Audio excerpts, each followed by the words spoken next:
পরিষদ একটি গ্রহণযোগ্য সংগঠন। এই সংগঠনের পক্ষ থেকে আমরা আপনাদের কাছে আসছি একটি বিষয় নিয়ে। বিষয়টি হচ্ছে কিছুক্ষণের মধ্যেই পবিত্র মাহে রমজান শুরু হয়ে যাবে। পবিত্র মাহে রমজান খুবই একটি দামি মাস, রহমতের মাস, মাগফিরাতের মাস, নাজাতের মাস, গুনাহ মাফের মাস।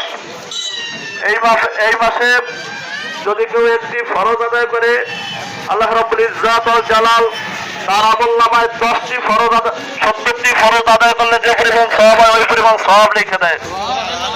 এই মাসে যদি কেউ একটি নফল আদায় করে, আল্লাহ পাক একটি ফরজের সওয়াব দান করে দেয়।